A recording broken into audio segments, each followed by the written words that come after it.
Hello students, स्वागत है आप सभी का मेरे यूट्यूब चैनल अभिषेक सर एसएसटी में। आज हम class 9 history chapter French revolution का पार्ट 2 कवर करने वाले हैं। पिछले चैप्टर में हमने पढ़ा था कि 18वीं सेंचुरी में जो फ्रांस की सोसाइटी थी वह कैसी थी। हमने देखा था कि वहाँ पर जो है फ्रांस की सोसाइटी 3 वर्गों में बटी हुई थी, 3 स्टेट्स में बटी हुई थी, फर्स्ट, सेकंड और थर्ड स्टेट। ये सारी चीज़ें हम ऑलरेडी जो है पिछले वीडियो में पढ़ चुके हैं।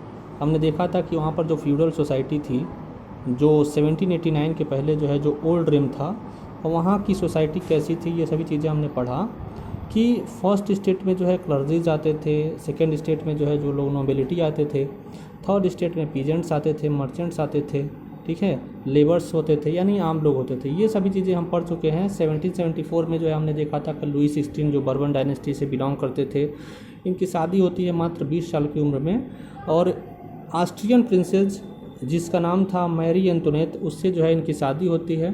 ठीक है, यहाँ पर देख सकते हैं आप जो है ऑस्ट्रियन प्रिंसेस जो थी मैरी एंटोनेट, और उससे जो है इनकी शादी होती है। उसके बाद से क्या होता है, हमने बताया था कि जब लुई 16 सिंहासन पर बैठते हैं यानी राजा बनते हैं फ्रांस के जो है, तो क्या होता है कि देखते हैं कि वहाँ पर ख़जाना बिल्कुल ही खाली है, फ्रांस का ख़जाना बिल्कुल ही खाली है। और इसके पीछे जो है हमने बहुत सारे कारण, रीजंस भी देखे थे। ठीक है, जैसे कि लंबे समय तक वार का चलना, जिसके कारण जो है रिसोर्सेज वहाँ के ड्रेंड हो गए, रिसोर्सेज समाप्त हो गए। और क्या हो गया था, और जो है हमने देखा था कि जो भी जो है कोर्ट थी, वहाँ पे दरबार थे, महल थे राजा वगैरह के, उसको मेंटेन करने में बहुत ज़्यादा पैसा खर्च हो रहा था। ठीक है, अमेरिका में जो ब्रिटेन की 13 कॉलोनियाँ थी, उसको आज़ाद करवाने के लिए फ्रांस ने जो है क्या किए थे, फ्रांस ने जो है हेल्प किए थे अमेरिका के। ठीक है, जिसके कारण जो है उसके ऊपर 2 बिलियन लिब्रे, जो कि जो है लिब्रे क्या है, लिब्रे वहाँ की करेंसी थी, ठीक है, फ्रांस की। इसके कारण जो है क्या हुआ कि ये जो ब्रिटेन की जो कॉलोनी थी अमेरिका में, 13 कॉलोनी, उसको आज़ाद कराने में फ्रांस ने सहायता की थी, जिसके कारण उसके ऊपर 2 बिलियन लिब्रे का जो है डेब्ट हो गया, कर्ज हो गया। ठीक है, इसके अलावा हमने देखा था कि जो भी लोन वगैरह उन्होंने लिया था ये सभी खर्चों के लिए, उस पर जो है बहुत ही हाई इंटरेस्ट पे करना पड़ता था, बहुत ज़्यादा पैसा जो है उनको टैक्स को पे करने में जो है देना पड़ता था। जैसे कि 10% जो है इंटरेस्ट रेट के हिसाब से उनको जो है इंटरेस्ट देना पड़ता था। बहुत सारे इसके अलावा भी खर्चेस थे, जैसे कि आर्मी, कोर्ट, गवर्नमेंट ऑफिशियल्स और ऑफिसेस को जो है और यूनिवर्सिटीज़ को मेंटेन करने के लिए, ये सभी चीज़ें देखा था। और टैक्स केवल देने वाले थर्ड स्टेट के ही लोग थे, इसलिए राजा पर जो है दबाव बढ़ रहा था।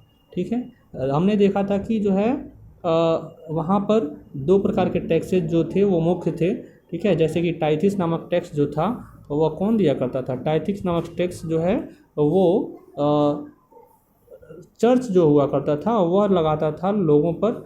इसमें क्या होता था कि 1/10 जो प्रोडक्शन होता था, टोटल प्रोडक्शन, ठीक है, जितना भी अनाज हुआ उसका 10% जो है टीथेस टैक्स के रूप में चर्च को देना पड़ता था। और ये टैक्स कौन देता था, थर्ड स्टेट के लोग देते थे। ठीक है, इसके बाद से हम देखते हैं कि जो टाइले नामक टैक्स था, यह डायरेक्टली जो है कौन पे करता था, ये डायरेक्टली पे करता था, डायरेक्टली पेड किया जाता था स्टेट को। ठीक है, टाइले नामक टैक्स जो लोग थे, ठीक है, टाइले नामक टैक्स को डायरेक्टली पेड करते थे, किसको, स्टेट को। इसके अलावा भी जो है अन्य टैक्सेस भी जो है देने पड़ते थे लोगों को, जैसे कि सॉल्ट टैक्स, हाउस टैक्स। ठीक है, तो ये सारी चीज़ें ऑलरेडी हम पढ़ चुके हैं। तो चलिए हम आगे की कहानी को जो है बताते हैं कि क्या हुआ इसके आगे। इसके बाद तो हम देखते हैं कि हमारा एक हेडिंग आता है। ठीक है, हमारा एक हेडिंग आता है द स्ट्रगल टू सर्वाइव, यानी जीने के लिए संघर्ष, सब्सिस्टेंस क्राइसिस यानी आर्थिक संकट।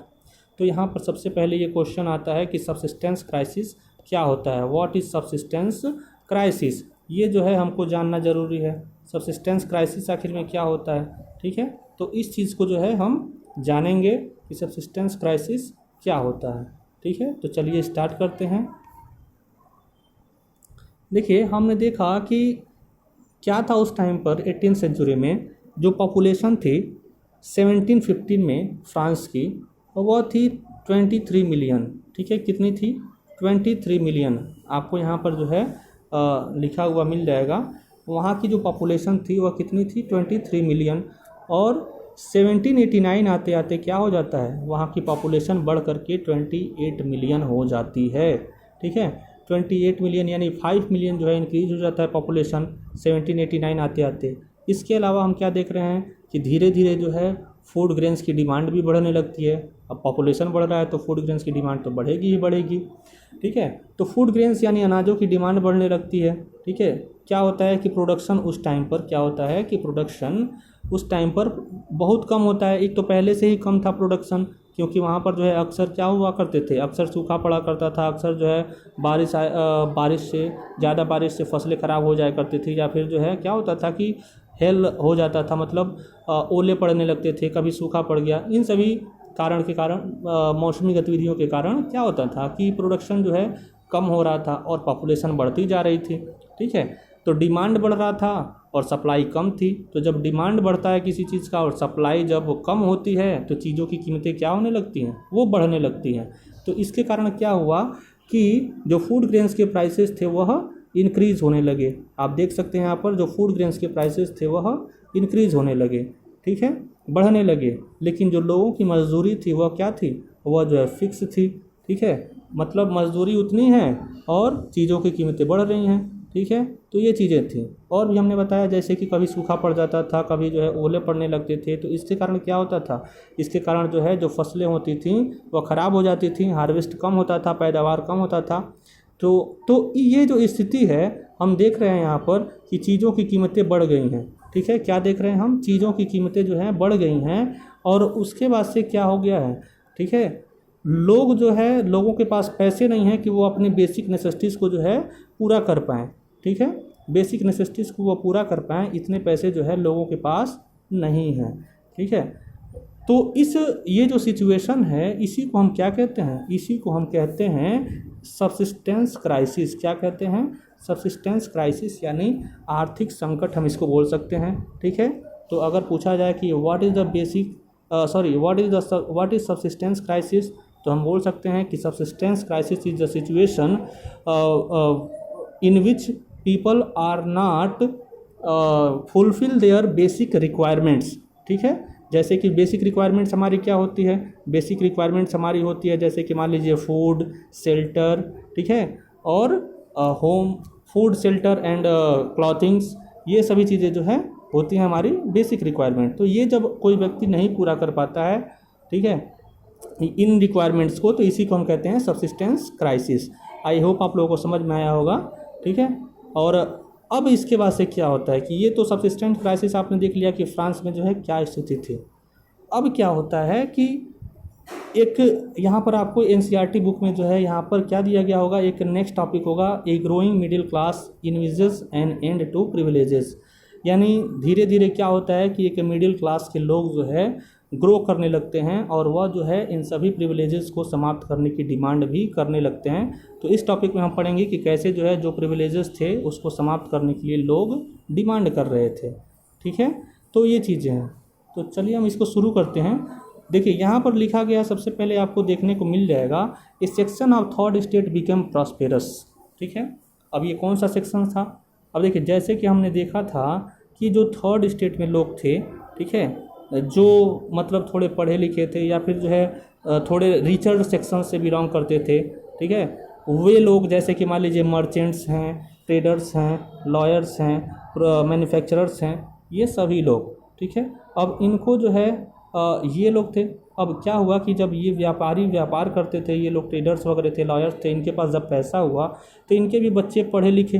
ठीक है, क्योंकि ये क्या करते थे, ये जो है मर्चेंट्स ट्रेडर्स, ये जो थे ओवरसीज ट्रेड करते थे, व्यापार करते थे एक देश से दूसरे देश में। ठीक है, और चीज़ों को मैन्युफैक्चर करते थे। ठीक है, तो धीरे धीरे जैसे जैसे इनके पास पैसा आने लगा, इनके भी बच्चे पढ़े लिखे, एजुकेटेड हो गए, और जब एजुकेटेड हो गए तो ये जो है तर्क करने लगे।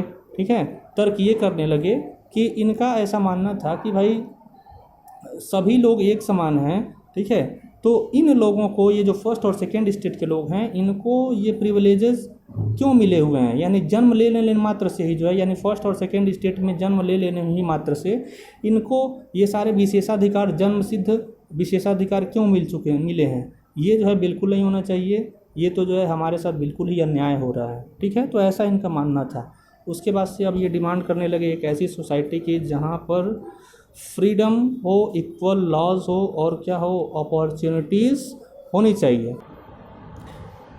ठीक है, तो हमने देखा यहाँ पर कि ये जो मिडिल क्लास के लोग थे, इन्होंने जो है एक ऐसी सोसाइटी की डिमांड करनी शुरू कर दी जो कि जो है फ्रीडम और इक्वल लॉज पर, ठीक है, आधारित हो, बेस्ड हो, और सबको जो है एक समान मौके दिए जाएं। ठीक है, एक समान अवसर दिए जाएं, सभी लोग कानून के समक्ष समान हो, चाहे वो अमीर हो, गरीब हो, बड़ा हो, छोटा हो, ठीक है, चाहे किसी भी धर्म जाति का हो, उससे नो मैटर जो है कि वो कौन से रिलीजन से बिलोंग करता है या कौन से जो है वो पुरुष है, महिला है, ये सभी चीज़ें जो है मैटर नहीं रखती। तो वह जो है ऐसी सोसाइटी की डिमांड करने लगे जहाँ पर फ्रीडम हो, इक्वलिटी हो और फ्रेटर्निटी हो, लिबर्टी हो, ये सभी चीज़ों की डिमांड करने लगे। ठीक है, तो आइए नेक्स्ट चलते हैं हम। अब देखिए क्या था, हमने देखा कि जो है ये सभी चीज़ें डिमांड हो रही थी कि भाई हमको इक्वलिटी चाहिए, फ्रेटर्निटी चाहिए, ठीक है, भाईचारा होना चाहिए, सब में जो है लिबर्टी, आज़ादी होनी चाहिए। ठीक है, तो ये चीज़ें थी। तो इसके इन सभी ये जो आइडिया थे, ये आइडिया आखिर में आए तो आए कहाँ से? अब ये यहाँ पर जो है क्वेश्चन एक क्रिएट होता है। तो इस क्वेश्चन का जवाब जो है आपको इस टॉपिक में मिल जाएगा। आपके बुक में भी ये टॉपिक दिया गया है, रोल ऑफ फिलॉसफर। ठीक है, तो यहाँ पर जो ये लिबर्टी, इक्वलिटी और फ्रीडम, ये फ्रेटर्निटी, ये जो सभी आइडियाज़ थे, ये आखिर में लोगों के मन में जागृत कहाँ हुए? पहला रीज़न तो ये था कि लोग जो है पढ़ लिखे गए थे, उनके जो बच्चे थे वो तर्क करने लगे थे, भाई ऐसा नहीं है, ऐसा होना चाहिए। दूसरी चीज़ें ये थी, दूसरा रीज़न ये था कि जो रोल था फिलासफर्स का, वो भी जो है बहुत ही इंपॉर्टेंट रोल था। फिलासफर का मतलब दार्शनिक मतलब जिनका सोचने का, एक ऐसा व्यक्ति जिनका सोचने का तरीका बिल्कुल जो है डिफरेंट हो, सबसे अलग हो। ठीक है, ऐसे लोगों को ही जो है फिलोसफर बोलते हैं, दार्शनिक बोलते हैं। ठीक है, वो चीज़ों को अलग नज़रिए से देखते हैं, जिसका बहुत ही जो है दूरगामी परिणाम होता है और पॉजिटिव जो है उसका रिजल्ट आता है। ठीक है, तो उन्होंने जो है अनेकों प्रकार के जो है इक्वलिटी और फ्रीडम से रिलेटेड आइडियाज़ सोसाइटी में जो है स्प्रेड किए। ठीक है, जैसे कि उन्हीं में से कुछ फिलोसफर के नाम यहाँ पर दिए गए हैं, जैसे कि जॉन लॉक जो थे। जॉन लॉक ने क्या किया? जॉन लॉक जो थे, इन्होंने एक पुस्तक लिखा था, उसका नाम था two treatises of government. Two treatises of government में जो है इन्होंने बताया था, लिखा हुआ है कि refute the doctrine of divine and absolute right. उन्होंने उसमें क्या किया कि जो पूर्ण अधिकार था और जो दैवीय शक्ति की जो भावना थी उनके अंदर, मतलब कहने का सेंस ये है कि जो ये लोग मानते थे कि भाई हमको जो है यहाँ पर ईश्वर ने भेजा है क्या करने के लिए? रूल करने के लिए। और ये जो अन्यायी एब्सोल्यूट राइट था, उनके पास जो पूर्ण अधिकार था सभी चीज़ों का कि भाई वो जैसा चाहे वैसा कर सकते हैं। तो ये चीज़ें जो हैं बिल्कुल नहीं होनी चाहिए, ऐसा मानना था जॉन लॉक का। और इन्होंने अपने किताब, अपने बुक में, जिसका नाम था the two treatises of government, इसमें जो है इन्होंने इस बात को जो है लिखा है, इस बात पर जोर दिया है। दूसरे थे जीन जॉक रूसो। इन्होंने भी एक किताब लिखा है जिसका नाम है, क्या नाम है इसका? द सोशल कॉन्ट्रैक्ट, यानी सामाजिक समझौता। इसमें जो है इन्होंने बात की है सभी के लिए क्या? इक्वल वोटिंग राइट की। कुल मिला जुला करके हम कहें कि डेमोक्रेटिक गवर्नमेंट की जो है इन्होंने डिमांड की है। नेक्स्ट आते हैं आपके जो है मॉन्टेस्क्यू जो है, इनकी भी द्वारा लिखी गई एक रचना है जिसका नाम है द स्पिरिट ऑफ लॉज। एक किताब इन्होंने भी लिखा है, स्पिरिट ऑफ लॉज मतलब कानून की आत्मा। इसमें इन्होंने बताया है कि पावर का डिवीज़न होना चाहिए, मतलब सत्ता का, अधिकारों का विभाजन होना चाहिए। जैसे कि आज के टाइम पर हम इंडिया में देखते हैं कि सभी जो है शासन के जो तीनों अंग हैं, जैसे कि लेजिस्लेचर, एग्जीक्यूटिव और जुडिशरी, शासन के तीनों अंगों में जो है क्या किया गया है? अधिकारों का विभाजन किया गया है और सबके अपने अपने निश्चित अधिकार क्षेत्र हैं। वैसे ही जो है इन्होंने कहा है कि जो शासन के अधिकार हैं, ठीक है, अधिकारों का विभाजन होना चाहिए। उन अधिकारों का विभाजन होना चाहिए शासन के तीनों अंगों में। ठीक है, शासन के 3 ऑर्गन्स में, 3 ऑर्गन्स में जो है, जैसे कि लेजिस्लेटिव, ठीक है, एग्जीक्यूटिव और जुडिशरी में, इन तीनों में जो है क्या होना चाहिए? अधिकारों का विभाजन होना चाहिए, ताकि कोई भी जो है अकेले किसी काम को, सभी लोग अपने अधिकार क्षेत्र में फ्री हों। ठीक है, सबके अपने अपने पास कुछ अधिकार हों, कोई भी जो ऑर्गन है वो अकेले कोई काम न कर पाए। इस तरीके से जो है, मतलब एक ही व्यक्ति के हाथ में सारे पावर्स न हों। ठीक है, कुल मिला जुला के डेमोक्रेटिक गवर्नमेंट की डिमांड ये लोग कर रहे थे। तो अब जो है इन लोगों के ये इन फिलोसफर्स के जो आइडियाज़ थे वह जो है सोसाइटी में क्या होने लगे, डिस्कस किए जाने लगे पब्लिक प्लेसेस में, ठीक है, लोगों में फैल गए ये जो है पूरा, लोगों ने इनके बारे में जाना, कहा कि भाई ये लोग बिल्कुल सही बता रहे हैं, सही कह रहे हैं, ऐसा ही होना चाहिए, ठीक है। तो ये सारी चीज़ें थी। और इधर क्या था, इधर लुई 16 जो थे, ठीक है, जो अभी अभी जो है सिंहासन पर आए थे, मतलब फ्रांस की सत्ता पर काबिज हुए थे, मतलब राजा बने थे, ये जो है क्या करने लगे थे, क्या करने वाले थे, ये प्लान कर रहे थे टैक्सेस को बढ़ाने की बात, टैक्सेस को बढ़ाने के लिए जो है ये प्लान कर रहे थे, ठीक है। तो ये सारी चीज़ें होती हैं। अब हम क्या देखते हैं, नेक्स्ट हमारा टॉपिक आता है कि the outbreak of the revolution. इसमें हम जानेंगे कि अब कैसे जो है प्लान किया गया, टैक्स को बढ़ाने के लिए क्या किया गया। तो देखते हैं हम इसमें क्या किया गया कि जो लुई 16 थे वह जो है प्लान करते हैं क्या करने के लिए, टैक्स को इम्पोज करने के लिए, लागू करने के लिए, ठीक है। लेकिन वह अकेले इस काम को नहीं कर सकते, क्योंकि वह अकेले इस काम को नहीं कर सकते हैं। इसके लिए उनको क्या करना पड़ेगा, इसके लिए जो है उनको स्टेट जनरल्स की मीटिंग बुलानी पड़ेगी, ठीक है। स्टेट जनरल की मीटिंग उनको बुलानी पड़ेगी, यहाँ पर लिखा है मैंने, ठीक है। और स्टेट जनरल की मीटिंग बुलाएंगे, यानी कोई भी डिसीजन लिया जाना था उस टाइम पे फ्रांस में, तो स्टेट जनरल की मीटिंग को बुलाया जाता था, ठीक है। और लास्ट मीटिंग इसकी जो थी वह 1614 में हुई थी, यहाँ पर मैंने लिखा है 1614 में जो है लास्ट मीटिंग इनकी हुई थी, ठीक है। तो मीटिंग बुलाई गई और इस मीटिंग में क्या हुआ, इस मीटिंग में जो है हमने देखा कि ये मीटिंग हेल्ड हुआ था आपका 5 मई 1789 को। कब? 5 मई 1789 को ये मीटिंग हेल्ड होती है, ठीक है, स्टेट जनरल की, और नए टैक्सेस को बढ़ाने के लिए जो है प्रपोजल रखा जाता है। अब इस मीटिंग में जो है 300 रिप्रेजेंटेटिव ईच स्टेट से, ईच स्टेट का मतलब केवल फर्स्ट और सेकेंड स्टेट से, ठीक है, फर्स्ट और सेकेंड स्टेट से 300 रिप्रेजेंटेटिव यानी प्रतिनिधि जो है इस स्टेट जनरल की मीटिंग में पहुंचते हैं।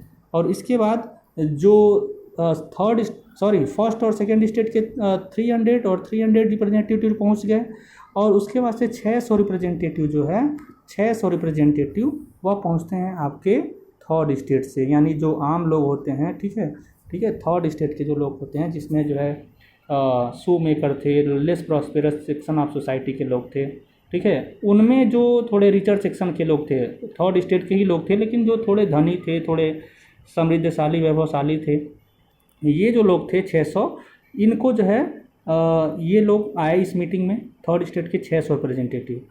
और उसके अलावा जो अन्य लोग थे, ठीक है, जो इस मीटिंग में नहीं आए थे, जैसे मैं बता दूं आपको इस मीटिंग में कौन कौन नहीं आया था। इस मीटिंग में सबसे पहले जो है आपके नहीं आए थे, कौन? वो नहीं आए थे आपके पीजेंट्स, ठीक है, पीजेंट्स नहीं आए थे। फिर कौन नहीं आया था? पीजेंट्स के बाद से आपके जो है आर्टिसंस नहीं आए थे। आर्टिसंस का मतलब जो कारीगर थे, वे लोग नहीं आए थे, ठीक है। और इसके अलावा जितने भी वोमेन थी, ये लोग भी जो है नहीं आई थी, ठीक है। तो ये चीज़ें हमने देखा, ये 3 लोगों को आने की यहाँ पर मनाही थी, लेकिन उनकी भी कुछ समस्याएं होंगी, तो उन्होंने भी जो है अपनी समस्याओं को अपने 600 प्रतिनिधियों के जरिए के द्वारा जो है 40,000 पत्रों में लिख करके अपने समस्याओं को, ठीक है, इनकी जो समस्याएं थी उनको जो है उन पत्रों को ये 600 रिप्रेजेंटेटिव लेकर के आए थे, 40,000 पत्रों को, 40,000 लेटर्स को, ठीक है।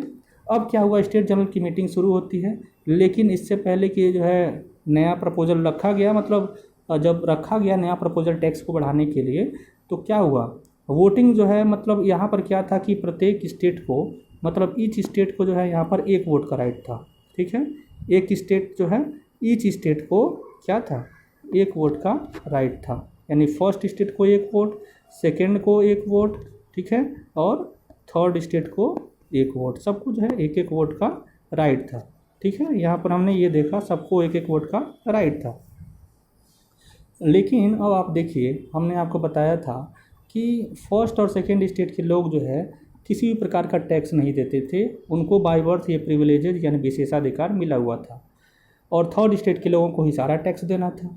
तो जब मीटिंग हुई तो शुरू हुई, तो सोचिए कि अगर शुरू हुई तो बात ये हुई कि अगर फर्स्ट और सेकेंड स्टेट के लोग चाहें, ठीक है, फर्स्ट और सेकेंड स्टेट के लोग चाहें तो इनके पास भी एक वोट है और इनके पास भी एक वोट है, ये दोनों लोग चाहें अगर, तो ये लोग मिल करके जो है क्या कर सकते हैं, टैक्स को बढ़ा भी सकते हैं, घटा भी सकते हैं, यानी डिसीजन अपने फेवर में ले सकते हैं।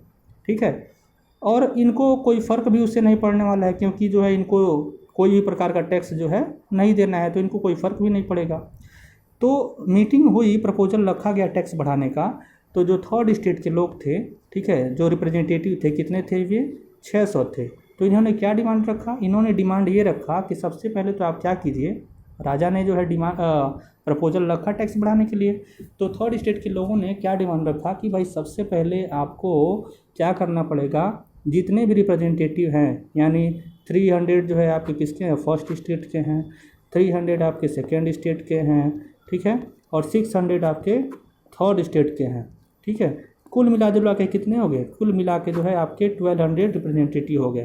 तो 1200 रिप्रेजेंटेटिव यानी प्रत्येक को जो है जब आप एक एक वोट का राइट देंगे, ठीक है, एक एक वोट का राइट दीजिए पहले, उसके बाद से जो है हम क्या करेंगे, बात करेंगे कि टैक्स को बढ़ाना है या घटाना है। जैसा लोग कहेंगे, जैसा वोट करेंगे, जो भी रिजल्ट आएगा वो हम मानने के लिए तैयार हैं। तो राजा ने क्या किया, इस प्रपोज़ल को मानने से इनकार कर दिया। ठीक है, तो राजा ने इस डिमांड को मानने से जो है इनकार कर दिया। और क्या हुआ कि इसके बाद डिमांड जब माना, भाई इक्वल वोटिंग की ये डिमांड कर रहे थे, इक्वल वोटिंग की जब डिमांड ये करने शुरू कर दिए, तो इन्होंने, राजा ने क्या कर दिया, राजा ने इनके डिमांड को मानने से मना कर दिया कि भाई नहीं, हम जो है ये आपका जो डिमांड है एक एक वोट का जो है, तो वो मैं नहीं मान सकता। ठीक है, जैसे पहले चलता था वैसे ही होगा। तो जब राजा ने प्रपोज़ल जो इक्वल वोटिंग राइट का जो था, जब रिजेक्ट कर दिया जो डिमांड था इन लोगों का, तो इन्होंने क्या कर दिया, थर्ड स्टेट के लोगों ने, ये जो रिप्रेजेंटेटिव थे, इन्होंने जो है उस मीटिंग को बायकॉट कर दिया। और बाहर आकर के वो जो है वो क्या क्या हो कर लिए, उन्होंने जो है बाहर आकर के, वहाँ पर एक जगह था जिसका नाम था टेनिस कोर्ट। क्या नाम था उसका? Tennis court. ठीक है, टेनिस कोर्ट उसका नाम था। और वहाँ पर आकर के ये जो है इकट्ठा हो गए, टेनिस कोर्ट में इकट्ठा हो गए। और टेनिस कोर्ट में इकट्ठा होने के बाद इन्होंने क्या करना शुरू कर दिया, इन्होंने जो है एक कॉन्स्टिट्यूशन ड्राफ्ट करना शुरू कर दिया। क्या करना शुरू कर दिया? कॉन्स्टिट्यूशन बनाना शुरू कर दिया कि भाई हम जो है जो भी कॉन्स्टिट्यूशन बनाएंगे उसी के अकॉर्डिंग जो है इनको रूल करना पड़ेगा। ठीक है, तो इन्होंने जो है यहाँ पर एक कह सकते हैं कि टेनिस कोर्ट में इकट्ठा होकर के अपने आप को जो है एक असेंबली घोषित कर दिया। और उस असेंबली का नाम क्या दे दिया? उस असेंबली का नाम दे दिया नेशनल असेंबली। क्या नाम दे दिया? National assembly. ठीक है, ये चीज़ें हैं, नेशनल असेंबली उसको नाम दे दिया। तो नेशनल असेंबली ने क्या करना शुरू कर दिया, नया कॉन्स्टिट्यूशन बनाना शुरू कर दिया। ठीक है, इसके अलावा हम क्या देखते हैं, इसके अलावा जो मिराबियो थे, मिराबियो के व्यक्ति थे वहाँ पर फ्रांस में। मिराबियो जो थे ये नोबेल्स थे। ठीक है, नोबेल फैमिली से बिलोंग करते थे, लेकिन यह जो है थर्ड स्टेट को सपोर्ट करते थे। उनका ऐसा मानना था कि ये जो थर्ड स्टेट के लोगों के साथ हो रहा है यह बिल्कुल गलत हो रहा है, ऐसा नहीं होना चाहिए। ठीक है, और उसके बाद से जो आबेस याज थे, ठीक है, आबेस याज जो थे, यह भी जो है ये प्राइस्ट थे, पुरोहित थे, जैसे कि पुजारी वगैरह होते हैं ना आज के हमारे मंदिरों में, या फिर जो उस टाइम पर जो चर्च के लोग थे, यह भी जो एक प्राइस्ट थे उसी टाइप के। और इन्होंने जो है एक अपना जो है प्रिंट भी लिखा जिसका नाम था व्हाट इज़ थर्ड स्टेट। ठीक है, तो इन्होंने भी जो है थर्ड स्टेट के लोगों की डिमांड को जो है सपोर्ट किया। ठीक है, तो ये सभी चीज़ें जो है चल रही थी। तो मान लीजिए 600 रिप्रेजेंटेटिव यहाँ पर ये जो है ड्राफ्ट कर रहे हैं कॉन्स्टिट्यूशन को, नया ड्राफ्ट कॉन्स्टिट्यूशन बना रहे हैं। तो सोसाइटी में आखिर में क्या हो रहा था, व्हाट अबाउट सोसाइटी, वही मैंने लिखा है यहाँ पर कि सोसाइटी में आखिर क्या हो रहा था। ठीक है, तो उसके बारे में हम जान लेते हैं कि सोसाइटी में इस टाइम पर क्या चल रहा था। ठीक है, तो सोसाइटी में अब इसके बाद से देखिए इसका जो पार्ट सेकेंड है मैं बता दूं आपको। तो इसमें क्या हो रहा था कि जब नेशनल असेंबली जब ये नया कॉन्स्टिट्यूशन ड्राफ्ट कर रही थी, तो हमने देखा कि जो फ्रांस के जो अन्य लोग थे, ठीक है, वह जो है पूरा टर्मोइल, मतलब वाज इन टर्मोइल लिखा है ना। तो यहाँ पर क्या था कि वो लोग एकदम परेशान थे। ठीक है, मतलब गुस्से में थे। और उस टाइम पर विंटर का समय था, बहुत ही हार्श विंटर था उस टाइम पर, हार्वेस्ट भी जो है बहुत ही ख़राब हो गया था, मतलब फसलों की पैदावार भी नहीं हुई थी। ठीक है, देश एकदम पूरा जो है क्राइसिस में था, संकट में था। ठीक है, अब क्या होता है कि आप देखते हैं यहाँ पर, तो हमने देखा कि यहाँ पर क्या हो चुका था कि जैसे कि हमने देखा कि क्या हो रहा था कि हार्श विंटर का टाइम था। ठीक है, और विंटर में जो है क्या हुआ था कि उस टाइम पर फसलें भी जो है कुछ मौसमी गतिविधियों के कारण ख़राब हो चुकी थी, देश में संकट आ चुका था। ठीक है, मतलब ब्रेड की दुकान जो थी वहाँ पर, तो ब्रेड की दुकानों पर मतलब वहाँ का जो स्टेपल फूड था, एक तरह से हम कह सकते हैं ब्रेड वगैरह था, या जैसे कि मान लीजिए आटा या फिर जो है रोटी, ठीक है, जो भी मतलब वहाँ का था, ठीक है, तो उसकी दुकानों पर लंबी लंबी लाइनें लगती थी, कालाबाजारी शुरू हो गई थी। ठीक है, सप्लाई कम थी, घंटों लाइनों में लगने के बाद से जो है आपको सामान मिलता था। तो क्या होता था कि जो है वहाँ पर दंगे होने लगते थे, झगड़े होने लगते थे जो है ब्रेड की दुकानों पर। तो ये सभी चीज़ें जो है जब जगह जगह पर हो रहे थे, बेकरी की दुकानों पर ये जो है दंगे हो रहे थे, झगड़े हो रहे थे, तो राजा ने जो है अपने आर्मी को, अपने ट्रूप्स को जो है भेजा वहाँ पर कि भाई जाइए देखिए क्या हो रहा है, ये सब चीज़ जो है स्थिति को संभालिए। तो उसने जो है अपने ट्रूप्स को जो है वहाँ पर क्या किया, भेजा इस स्थिति को संभालने के लिए। तो जब भेजा तो अब आप कनेक्ट कीजिए, जो हमने शुरू में आपको स्टोरी बताई थी कि जो है बास्टिल के किले को जो लोग हैं वो ध्वस्त करते हैं। ठीक है, तो वहाँ पर उसके बाद से क्या हुआ, तो जब ये राजा ट्रूप्स को अपने भेजता है, अपने सोल्जर्स को भेजता है वहाँ पर मार्केट में कि पेरिस में जाइए, जो है गांव में देखिए या शहरों में देखिए क्या हो रहा है, ये झगड़े दंगे क्यों हो रहे हैं, उनको स्थिति को संभालिए। तो लोगों को ऐसा लगा कि ये राजा ने जो है क्या करने के लिए अपनी सेना को भेजा है, अपने सिपाहियों को भेजा है।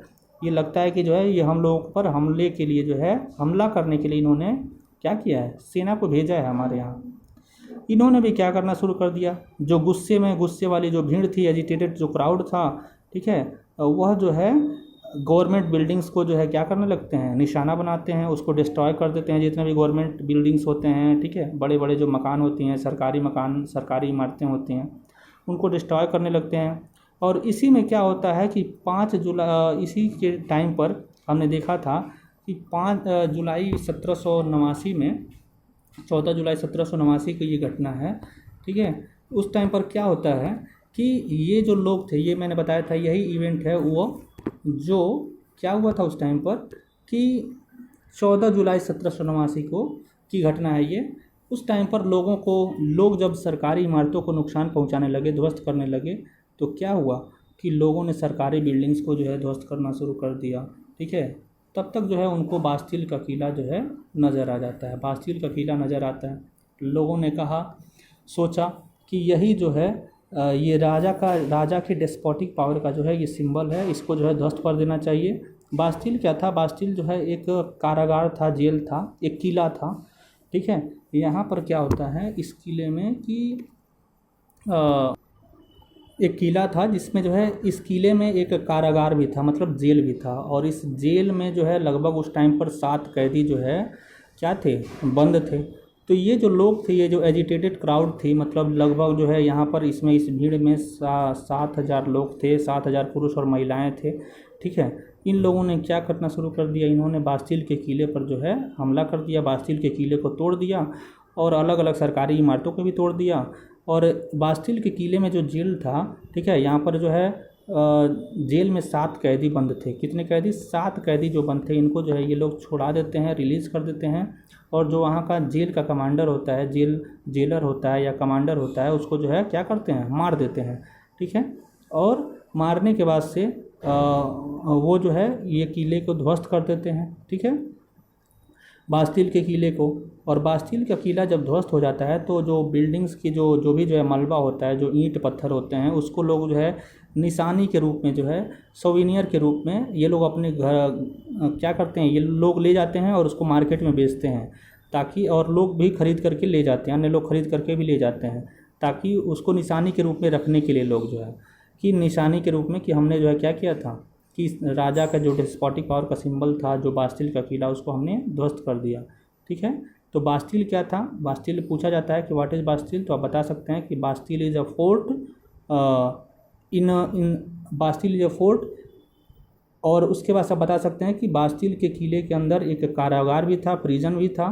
ठीक है, और इसके अलावा जो है उसमें वहाँ पर बहुत सारे वेपन्स और आर्म्स एंड एम्यूनिशंस रखे हुए थे, मतलब हर हथियार वगैरह रखे गए थे वहाँ पर, जो है उस हथियारों को इन्होंने लूट लिया। ठीक है, तो इस प्रकार से दंगे जो है यहाँ पर होने लगे थे। ठीक है, इसी 14 जुलाई 1789 के इसी घटना को जो है हम फ्रांस की क्रांति कहते हैं, और फ्रांस की क्रांति जो है इसी दिन हुई थी। ठीक है, तो मैं सोच रहा हूँ कि जो है मुझे लग रहा है कि आप लोगों को समझ में आ गया, ये चीज़ें समझ में आ गई होंगी। 17 जुलाई 1789 की ये घटना है, आप चीज़ों को कनेक्ट कर पा रहे होंगे ऐसा मुझे लग रहा है। ठीक है, तो फिर हम आगे बढ़ते हैं। तो ये तो हमने देख लिया कि ये जो है रिवॉल्यूशन हुआ। इसके अलावा क्या हुआ, इसके अलावा मैं बता दूं आपको कि जो यहाँ पर देखिए लिखा हुआ मिल जाएगा आपको, अटैक्स ऑन चेटिव। ठीक है, चेटक्स। तो मतलब यहाँ पर क्या हुआ, वहाँ पर जो भी सरकारी बिल्डिंग्स थी वहाँ पर जैसे फ्रेंच लैंग्वेज में जो है चेटक्स इमारतें हुआ करती थी, मतलब उसको जो है उस पर इन्होंने हमले किए। ठीक है, जो पीजेंट्स थे वो भी जो है डरे हुए थे, जो किसान थे, जो बड़े बड़े मतलब मैन्योर थे वो भी डरे हुए थे। ठीक है, पूरा का पूरा देश जो है रिवोल्ट के मूड में था। ठीक है, ये लोग जो मतलब ये जो यहाँ पर जो मैंने बताया है, जो बड़े किसान थे वो इस डर में थे कि भाई ये लोग जो आ रहे हैं क्रांति करने, मतलब विद्रोह कर रहे हैं, दंगे कर रहे हैं, ये कहीं हम लोगों के अनाजों को न लूट लें, हम लोगों को न लूट लें, हम लोगों को न मार दें, ऐसा इनको डर बना हुआ था। पूरा का पूरा देश जो है क्या था, विद्रोह के मूड में था, रिवोल्ट के मूड में था। ठीक है, अब यहाँ पर जो लुई 16 था वह जो है प्रेशर में आ जाते हैं, और प्रेशर में आने के बाद से लुई 16 ने जो है क्या कर दिया, लुई 16 ने नेशनल असेंबली को एक्सेप्ट कर लिया, नेशनल असेंबली को जो है रिकॉग्नाइज़ किया। ठीक है, और जो भी जो है उनके द्वारा बनाया गया कॉन्स्टिट्यूशन था, संविधान था, उसको उन्होंने एक्सेप्ट कर लिया। ठीक है, स्वीकार कर लिया। अब जब कॉन्स्टिट्यूशन स्वीकार कर लिया तो क्या हुआ, कॉन्स्टिट्यूशन स्वीकार करने के साथ ही जो है यहाँ पर मोनार्कियल फॉर्म ऑफ गवर्नमेंट जो थी वो पूरी तरह से नहीं समाप्त हुई, लेकिन यहाँ पर क्या हो गया, यहाँ पर फ्रांस जो है क्या हो जाता है, एक कॉन्स्टिट्यूशनल मोनार्की हो जाता है। मतलब कॉन्स्टिट्यूशनल मोनार्की वाला सिस्टम जो है यहाँ पर अब आ जाता है।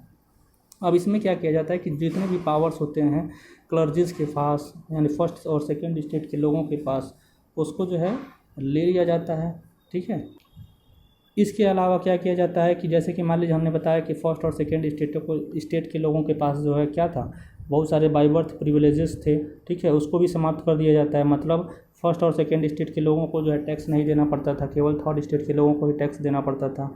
तो अब क्या था कि फर्स्ट और सेकंड स्टेट के लोग भी जो है क्या देंगे, टैक्स देंगे।